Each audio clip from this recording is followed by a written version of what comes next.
It's Friday, and we're wrapping up the week with our roundup of the news. So today on CityCast Las Vegas, I'm here with John Langler, morning anchor for Channel 8, and our very own executive producer, Layla Muhammad. And we're talking about an area charter school under investigation, a petition to save the downtown Las Vegas Event Center from turning into a parking lot, and a rebrand of the Galleria Mall. Is it gonna be any good? It's Friday, January 30th. I'm Sonia Cho Swanson, and here's what Las Vegas is talking about.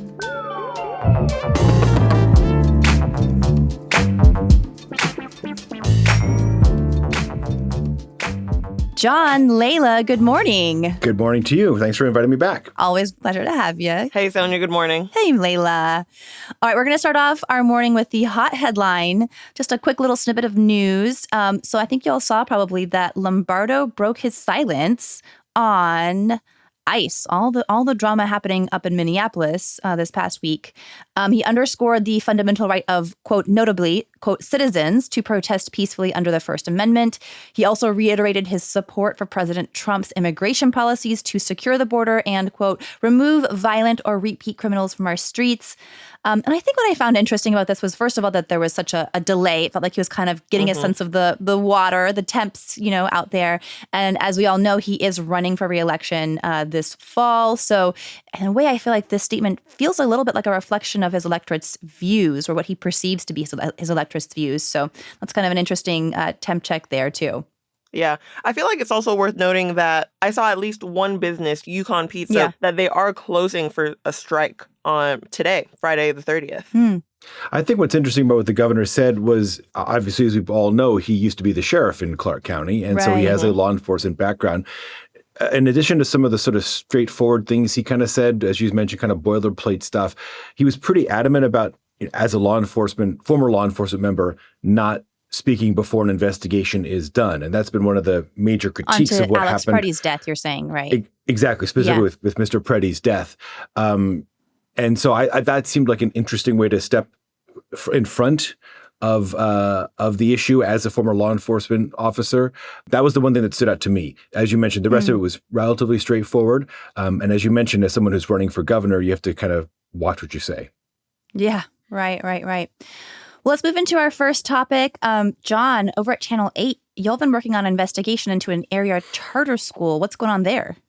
Yes, this is a story our education reporter Joshua Piguero has been working on for quite a while now. This involves a school called Nevada Prep, which is now under state investigation, and the Attorney General's office is now looking into financial issues. Should point out this charter school is set to close. The license wasn't renewed, so this school year will be its last. The most recent reporting from Josh is that a report from the State Public School Charter Authority found that Nevada Prep had paid this investment company two investments, $89,000 in early December. Two investments happens to have been set up by the president of the board of that school, Patrice Tew. She got $89,000 in repayments for a $100,000 loan that she gave to the school, but the loan wasn't due until April of this year. And it all comes as the school's been under this investigation. So there's some questions about the timing. I'm sorry. I'm so confused. She gave the school $100,000, but she's only getting $89,000 back. That seems like a really bad fraud or scam if that's her goal. Well, again, there is an investigation right now into whether or not this is fraud or bad timing or bad accounting or what this is.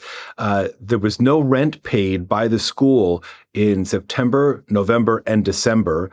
A default notice was sent in mid-December. The state started investigating earlier in December as well. And at that same time, under that entire cloud, this $89,000 payment was made.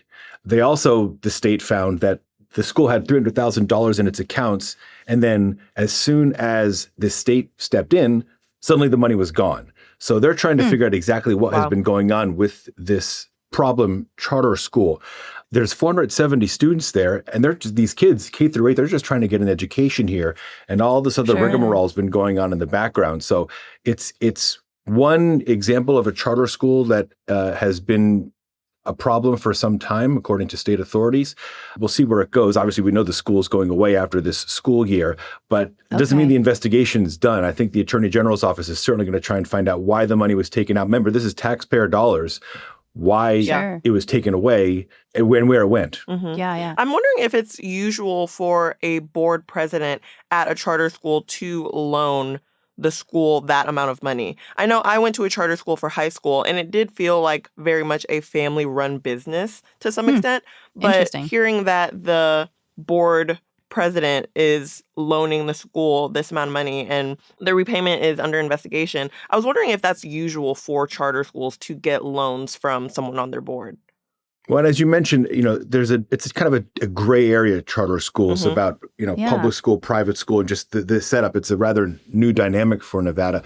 Specific to that question, I personally can't answer it. Like I say, our investigative education reporter, Josh, has been digging into this for some time.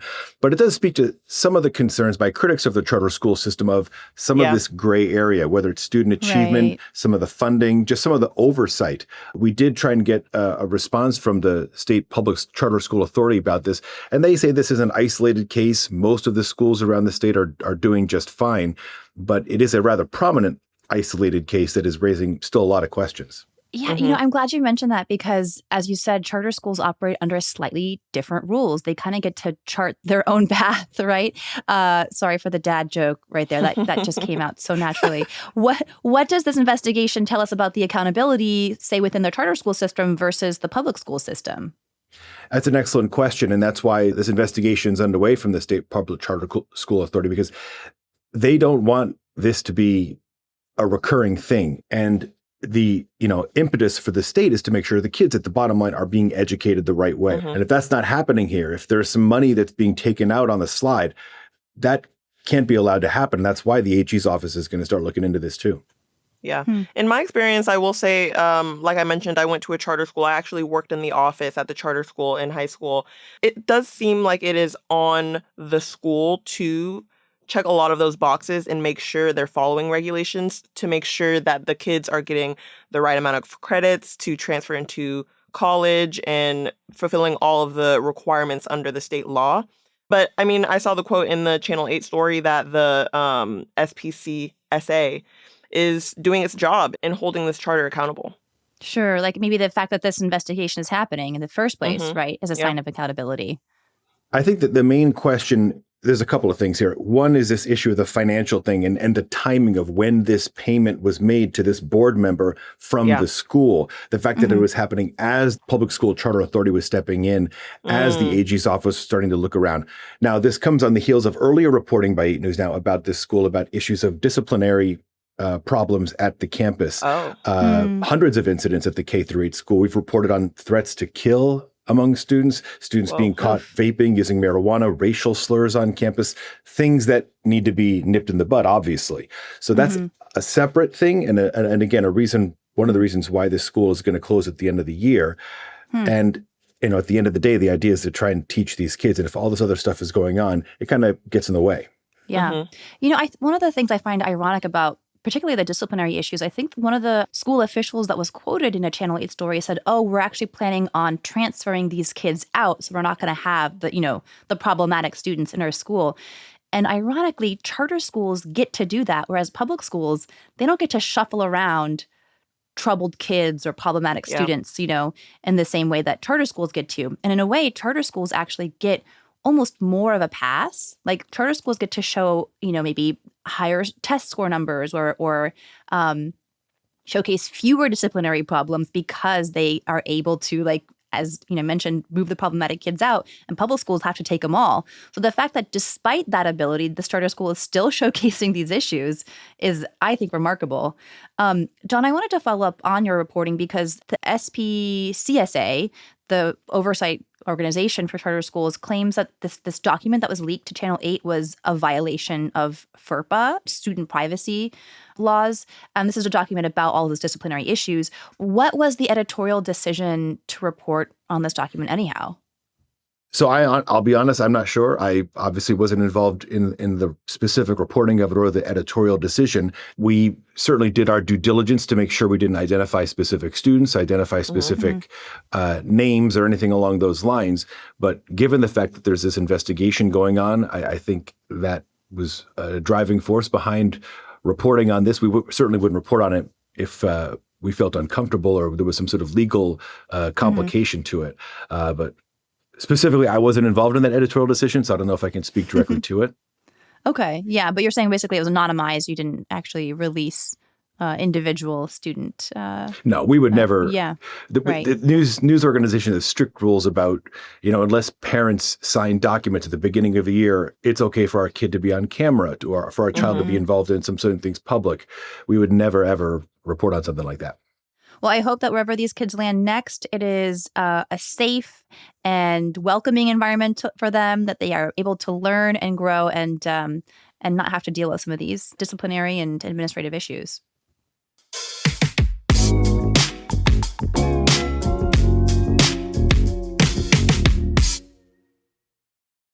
All right. Topic number 2, the downtown Las Vegas Event Center is closing. Not everyone is happy about it. What's going on there, Layla? Yeah, so it's not technically closing, I guess, but it is changing. Okay. So the downtown Las Vegas Event Center that is owned by Circa, the D, and Golden Gate owner Derek Stevens is transforming into a parking lot, basically. That sounds like closing to me. It's not going to be an event center anymore. So this is what's confusing to me about some of the reporting on it. This has been reported for the past 2 weeks. Some reports are saying that it is closing completely and turning into a parking lot or a parking structure. Yeah. Reporting from Fox 5 is saying that a portion of it is being converted. So I'm not sure if it's definitely if people are familiar with the downtown Las Vegas Event Center, that is a block down from Fremont Street. It is a turf lot that has a stage, and it's hosted everything from music festivals to food festivals, and even an outdoor skiing event last year. Yeah, they've had a wide variety of events here, and it's been open since it's somewhere around 2014, 2015. Derek Stevens took over, and it was originally a parking lot. He converted it to the event center. Okay. The last scheduled event is in April. It is still having its big game party on February 5th for the Super Bowl. But after that, it is converting at least partially to parking. From the John Katzelmetis from the Las Vegas Review-Journal has a quote from the from the president of operations at Circa, saying that entertainment is perilous, and to add that it's an outdoor venue, it's tough to make money. So I haven't seen any confirmation that this is going to be a paid parking lot, but it's kind of looking like they're reasoning to convert the downtown Las Vegas Event Center that's not making money to a paid parking lot downtown. It's probably going to be a paid lot.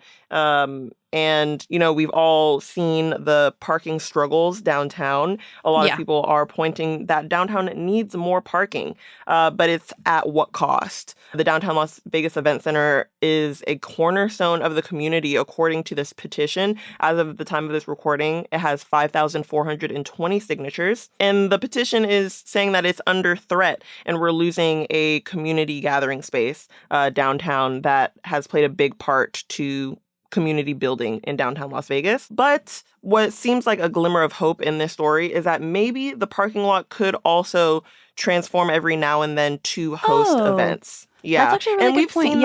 We've seen that downtown, downtown converting parking lots into festival spaces all and the event time. spaces. Oh my God, literally all of life is beautiful. Exactly. So I still have a glimmer of hope for this. That's what it's looking like according to some stories, but I guess we're not going to know until they shut it down and what it looks like.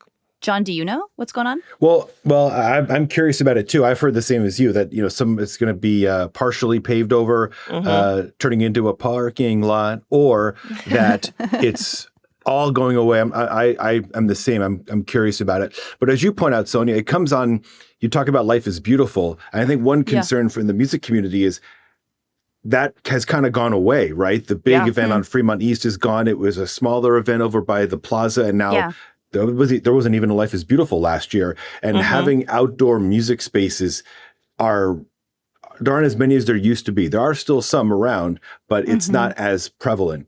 I think that's the concern by people of losing something that could hold music or viewing parties or whatever the case may be to suddenly just being another paid parking lot downtown. As someone who used to live downtown, parking is a bit of a challenge. Certainly the closer you go to Fremont Street, it's not easy all the time. Yeah. And obviously if you're charging for parking, that's a more sustainable income stream than, the comings and goings of whatever bands through town. As we know from recent brouhahas in the Arts District, paid parking itself is really controversial, right?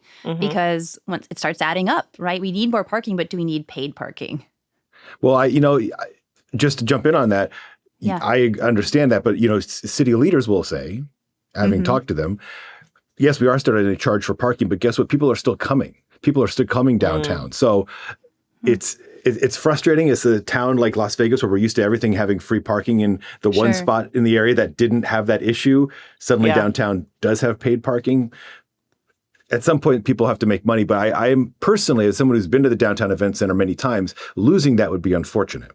Yeah. That's fair. Do you have any more thoughts? I mean, we kind of covered this all pretty well, but I'm just curious if you have more thoughts. What do we lose when we lose the Downtown Las Vegas Event Center? I mean, I will say I've been there for hockey viewing parties and paid an exorbitant price for a crappy beer. So, you can do that anywhere in Las Vegas. That's fair.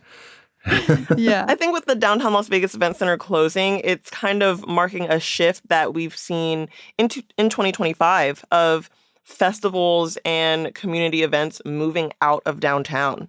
We saw Las Vegas Unstripped move out of downtown, Picnic in the Alley moved out of downtown, and we don't have Life is Beautiful anymore. So to me, it's looking like a lot of the events that we were seeing come downtown, the food festivals, the music festivals, are maybe finding different venues or closing altogether, unfortunately. It's not to say that there aren't outdoor music events downtown, whether it's on a big or a small scale. Obviously, there's the Fremont Street, the 3rd Street stage is there. In the Arts District, you go behind some of the bars and they've got outdoor venues on obviously, again, a smaller scale. But there are spots. And I also feel like because of the way downtown is, when one thing closes, something else will pop up. So, okay, fine. Life is Beautiful became something else. This goes away. Another venue will find its way to use an empty piece of land or a stage or something else. I feel like there will be another avenue for this kind of event space, even if it's not where it used to be. Maybe, but the scale of the events that were happening at Downtown Las Vegas Event Center, I went to the Dream Asia Food Festival, I believe last year, and it was, even for that large space, it was cramped and it was packed. So I'm thinking if they do partially close it to build a structure, or maybe they pave over it and can still convert it into an event space, if they're wanting to hold large scale events downtown, the Downtown Las Vegas Event Center was the place for that. And maybe I don't see something to that scale moving to Fremont Street or to the bars in the Arts District. Maybe mid-size events is where it's going now, but large-scale events, I just don't see that in downtown anymore. I will say just real quick, one positive of all this, as all three of us have grown up in Las Vegas, that the fact that people are passionate about trying to keep something in downtown, period, is a sign of how far that part of the valley has come from 15, 20, 30 years ago when that just wasn't the case. The fact that people are passionate about a piece of downtown, even if it's a sign that it's going away, it's a sign that people yearn to keep what's there and they're yearning for its success and that they want it to succeed. That wasn't always the case. Yeah. Well, speaking of that petition, right, that people are signing, thousands of people are signing to try to save the center. Mayor Berkeley actually responded to the petition and pointed out that this is, it's a private entity. She couldn't oppose the change even if she wanted to. So I'm just curious if y'all think this petition is basically like a womp womp in the wind, or if it could actually change owner Derek Stevens' mind. Money's money. Exactly. I think it might be a womp womp in the wind. If they're saying, if Derek Stevens' team is saying that they are losing money with the Downtown Las Vegas Event Center and that parking is a better way to go for them, and they've already made this decision, I'd be surprised if a petition with 5,000 signatures could move the needle for them. But I mean, I think it shows the importance of a community space downtown. And hopefully that comes back up somewhere. Or in their plans to convert it to a parking lot, they do have some kind of future layout Right. or vision of hosting a Life is Beautiful like event, or like a parking lot concert to some Mm-hmm. extent. Mm-hmm. Yeah. Maybe there's a hybrid somewhere, a middle road somewhere where the parking lot has maybe a little amphitheater at one end and, parking spots behind it. We'll see.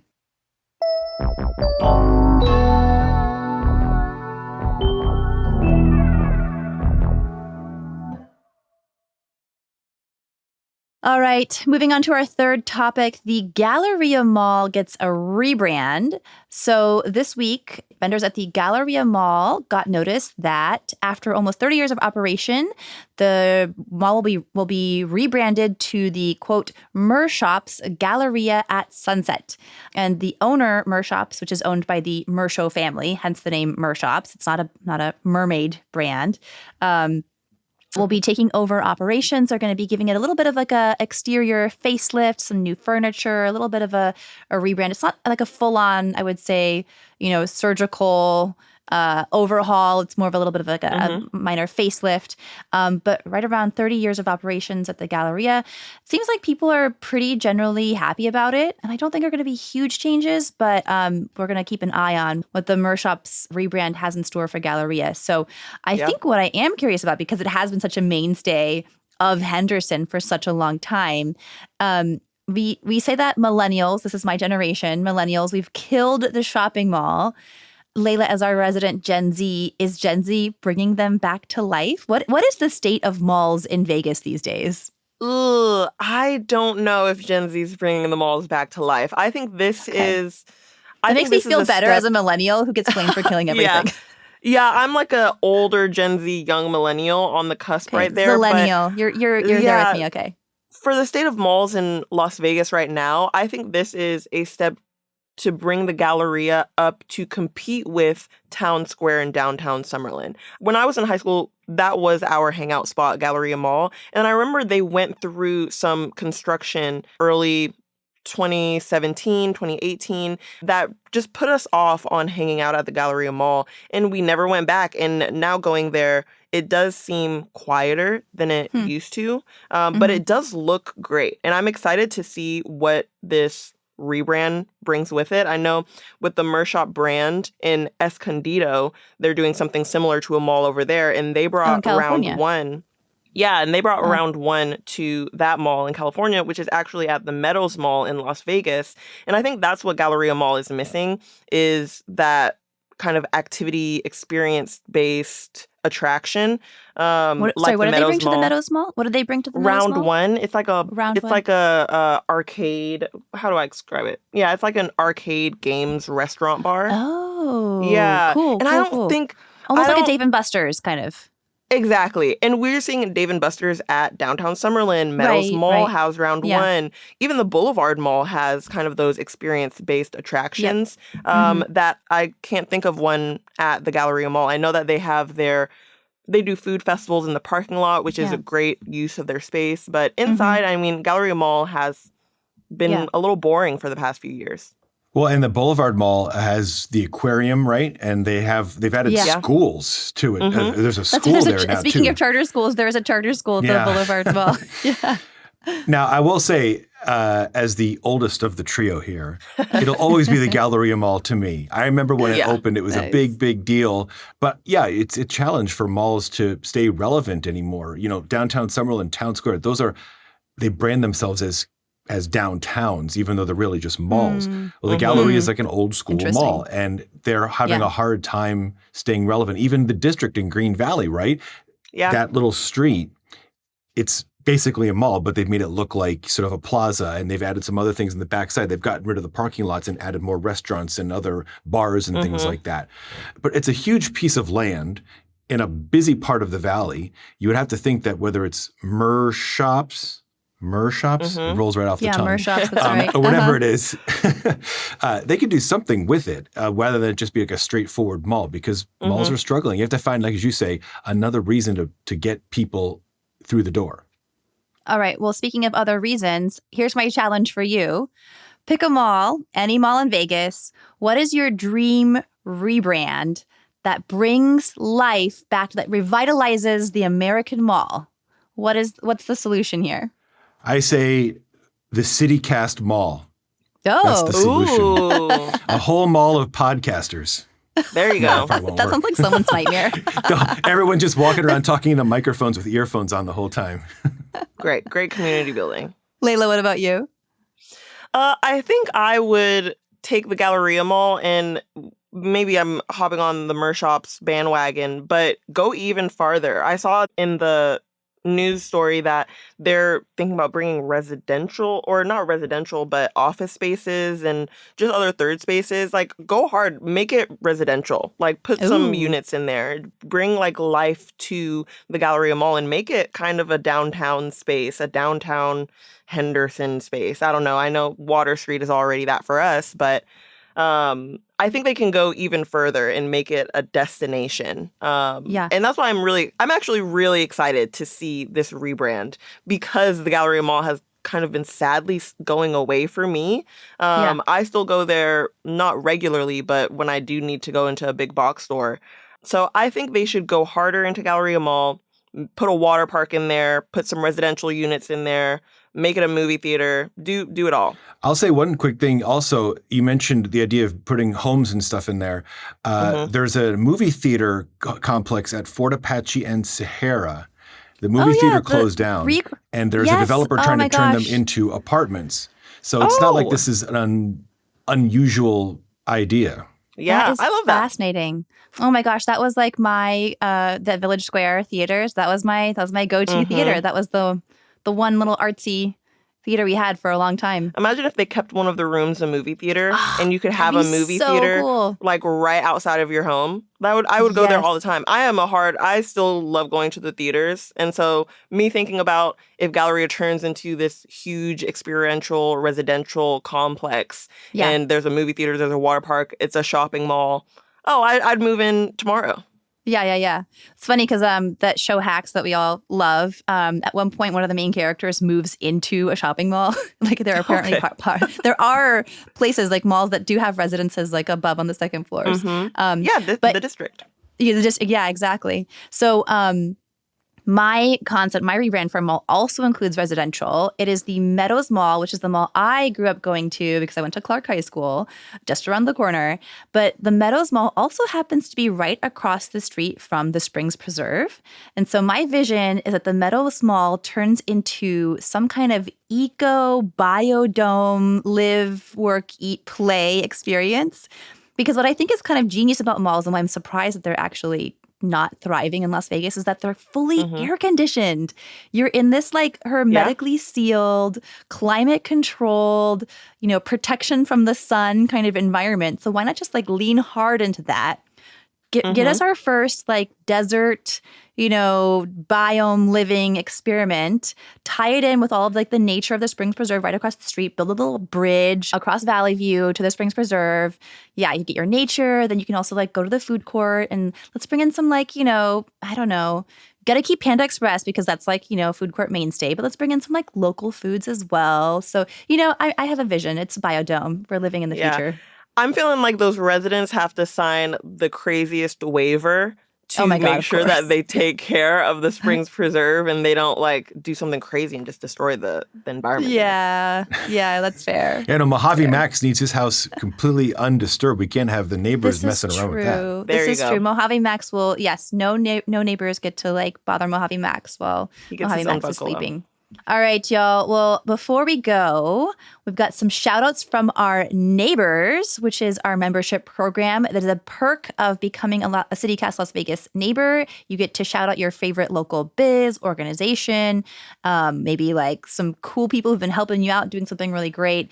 Layla, do you want to read some of these great shout outs we have from our neighbors? Sure, I love doing this. So Cynthia WC has a shout out for Friends of Red Rock and volunteer at Red Rock National Conservation Area. She says their contributions include working the information desk, assisting with trail maintenance, and general support. Woot woot. Laura T has big ups for Pilates for Life and Sasha, who runs the show there.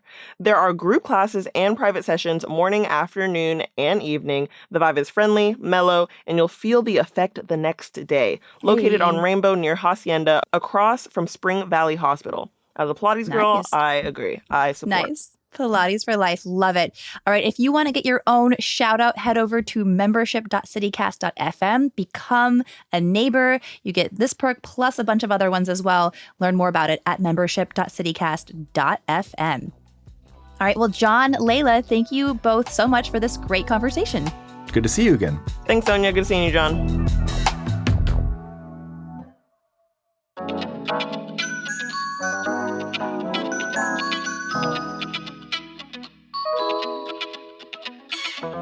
All right, and that's all for today here on CityCast Las Vegas. Our executive producer is Layla Muhammad, our roving producer is Zoe Culkin, and our newsletter editor is Rob Katchelreese. I'm Sonia Cho Swanson, resident millennial and Mojave Max fan. Music is by OG Moose, Epidemic Sound, and All the Kimonos. We record this show on the traditional homelands of the Nuwuvi, the Southern Paiute people. If you enjoyed the show, hey, go tell a friend, rate the show, leave us a review, 5 stars please, and subscribe to our morning newsletter. Don't forget you can support this show and get some great perks by becoming a CityCast Las Vegas neighbor at membership.citycast.fm. We'll be back Monday morning with more news from around the city. Take care, y'all.